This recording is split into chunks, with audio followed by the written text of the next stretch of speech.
She is the medical director of COVID isolation and quarantine sites for Housing Works in New York City. Dr. Roy, good evening. Good to see you. So good to see you, Joshua, as always. Before we get into questions, let me just ask you, you've been busy with vaccinations for this week or for a little while now. How is it going from your perspective?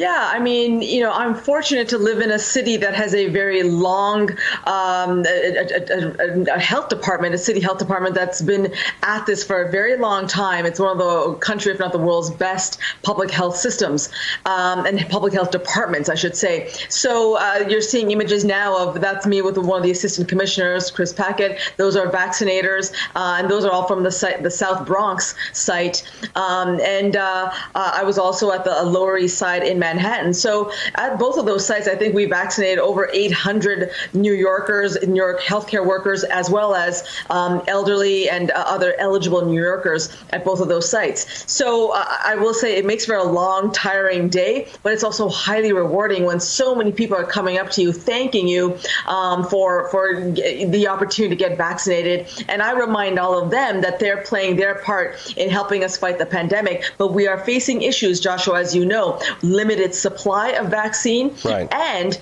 we're facing an equity problem. There was the New York City Health Department just released data showing that of the people that have been vaccinated, 48% are white, 15% Asian, 15% Latino, and only 11% Black. And yet we know that severe disease and mortality is more affecting people of color. So we need to fix these problems. Well, with regards to that supply question, that gets us to our first audience question. We'll get to as many as we can in this segment. Let's look at what Dave left in our inbox.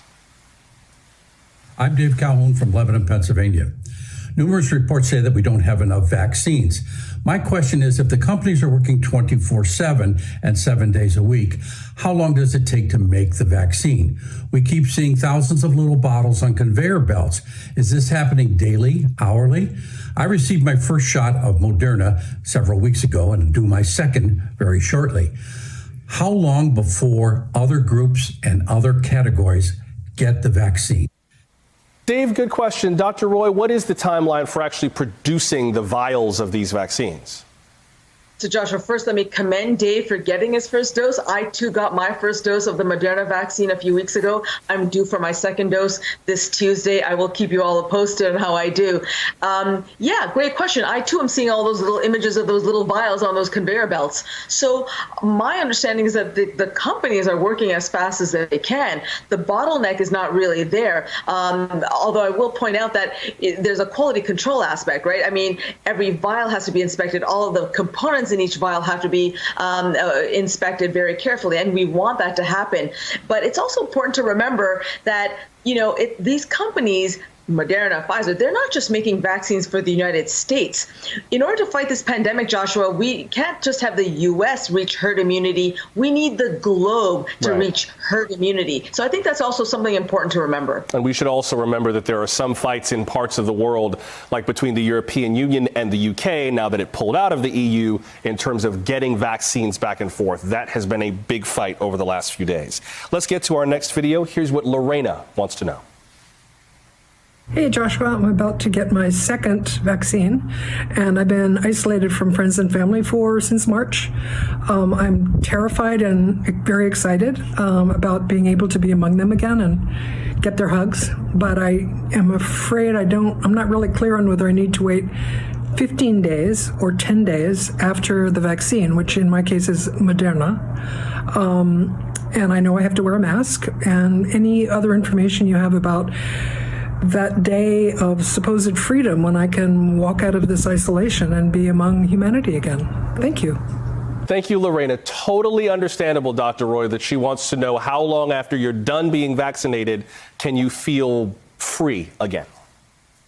Yeah, don't we all want that feeling, Joshua, feeling free again, right? So first of all, to Lorena, thank you, Lorena, for doing the right thing in terms of protecting yourself and the rest of the people around you, including your loved ones, by staying isolated. So here's the thing. What we know is that the person who gets vaccinated is protected from getting the disease, a 95% reduction in getting the severe illness. However, we do not know if if you're able to still transmit the virus to others.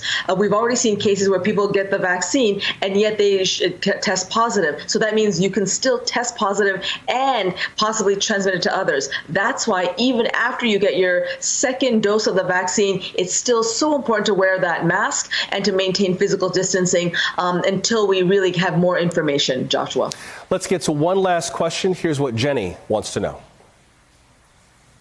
Hi, my name is Jenny. My question is about the antibody test.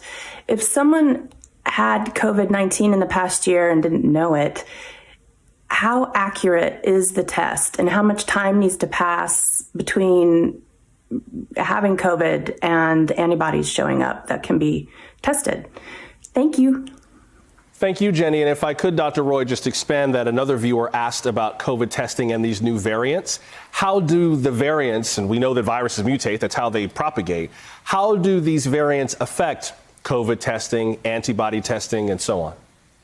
Yeah, so let's start with that viewer's question first about the antibody testing. So it can take about 2 to 3 weeks to develop enough antibodies to get detected in an antibody test. So don't get tested too soon. But we also don't know how long these antibodies last or to what degree of immunity they will confer. Because as we know, we've seen a few cases of reinfection. As for the COVID tests, so remember, these COVID tests are testing for coronavirus infection, right? So it's not able to detect or distinguish between the different variants. These COVID tests are detecting the coronavirus, so via either antigen or through PCR or DNA testing. So it can't distinguish between what variant you have. But and very briefly, just because it's testing for this type of virus rather than every single genetic variant, it should be able to catch various variants because these variants still have the basic same genetic structure, right? You're absolutely right. And that's why it's actually still important for everyone. I know they're hearing so much about these different variants from different countries. By the way, the U.S. probably has its own variant as well, but we just don't know because of decades of underfunding. We just don't have the same level of genomic sequencing for surveillance the way that the U.K., South Africa do, right? That's why they've been able to detect their own variants. But this is why it's important for everyone to get vaccinated. We need to use whatever tools possible to get in order to reach that herd immunity so we can protect all of ourselves. Hey, thanks for watching our YouTube channel. You should know that you can follow today's top stories and breaking news and catch up on your favorite MSNBC shows all in one place. Download the NBC News app today.